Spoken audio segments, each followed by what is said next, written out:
आपने कभी ज्योतिषी को देखा है? वो आपके हाथ की रेखाओं को ध्यान से देखते हैं और कहते हैं आपका भविष्य इन रेखाओं में छिपा है। ये रेखाएं हमारी जिंदगी के हर पहलू को बयां करने का दावा करती हैं, हमारे व्यक्तित्व से लेकर हमारे भविष्य तक। लेकिन क्या आपने सोचा है कि भविष्य बताने का असली नक्शा कहाँ छिपा है? जवाब है हमारे दिमाग यानी मस्तिष्क में। मगर दिमाग का अध्ययन करना हाथ की रेखाएं पढ़ने जितना आसान नहीं है। इसका हर हिस्सा, हर कोशिका अपने आप में एक गहरा रहस्य है। और जब ये दिमाग विकसित हो रहा हो एक भ्रूण के रूप में, तो इसके रहस्य और भी जटिल हो जाते हैं। कुछ लोगों का मानना है कि ये वही वजह है जहां विज्ञान ज्योतिष से आगे निकल जाता है। दरअसल IIT मद्रास के शोधकर्ताओं ने धारिणी नाम से एक ऐसा मस्तिष्क एटलस तैयार किया है जो भ्रूण यानी गर्भ में पल रहे बच्चे के दिमाग की शुरुआती विकास अवस्था को दिखाता है।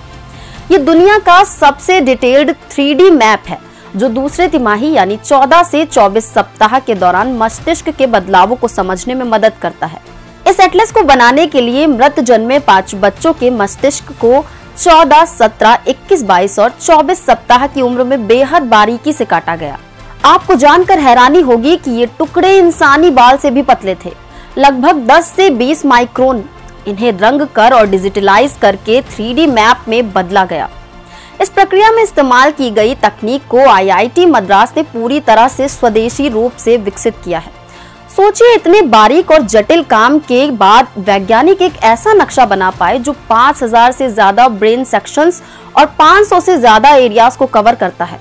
इस एटलस की सबसे बड़ी खास बात यह है कि ये दुनिया का पहला ऐसा मैप है जो गर्भ में बढ़ते ब्रेन को इतनी बारीकी से दिखाता है।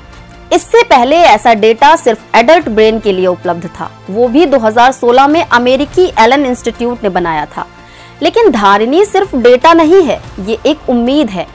इससे हमें मस्तिष्क से जुड़ी कई गंभीर समस्याओं को समझने और हल करने का मौका मिलेगा। इंडियन एक्सप्रेस के अनुसार डॉक्टर कुमुथा, जो इस प्रोजेक्ट में शामिल थी, कहती हैं कि इससे ऑटिज्म जैसे विकारों की शुरुआती पहचान में मदद मिलेगी। उन्होंने ये भी बताया कि ये समझने में मदद करेगा कि कुछ बच्चे ऑक्सीजन की कमी के बाद भी सामान्य क्यों हो जाते हैं, जबकि कुछ को स्थायी क्षति क्यों होती है। ये एटलस मानसिक बीमारियों जैसे डिप्रेशन एंड बिपोलर डिसऑर्डर के पीछे छिपी मस्तिष्क संरचनाओं के बदलाव को समझने में भी मदद करेगा। रिपोर्ट के अनुसार इंफोसिस के सह संस्थापक क्रिस गोपालकृष्णन ने बताया कि इस डेटा का इस्तेमाल AI और मशीन लर्निंग को बेहतर बनाने के लिए भी किया जा सकता है। अगर हम मस्तिष्क की जटिलता को बेहतर से समझेंगे तो हम और भी स्मार्ट AI सिस्टम बना पाएंगे। IIT मद्रास अब नवजात बच्चों और बूढ़े व्यक्तियों के मस्तिष्क का भी अध्ययन करने की योजना बना रहा है। इसके लिए संस्थान ने अब तक 230 ब्रेन सैंपल्स इकट्ठा कर लिए हैं। तो दोस्तों, ये मस्तिष्क का एटलस केवल वैज्ञानिकों और डॉक्टरों के लिए ही नहीं, बल्कि हर उस व्यक्ति के लिए अहम है जो मानव दिमाग की इस जटिल दुनिया को समझना चाहता है। गर्भ से लेकर बुजुर्गावस्था तक ये एटलस मस्तिष्क हर स्थिति को एक नई नजर से देखने का मौका देता है। अगर आपको ये वीडियो पसंद आया हो तो इसे लाइक और शेयर करें, हमारे चैनल को सब्सक्राइब करें। धन्यवाद।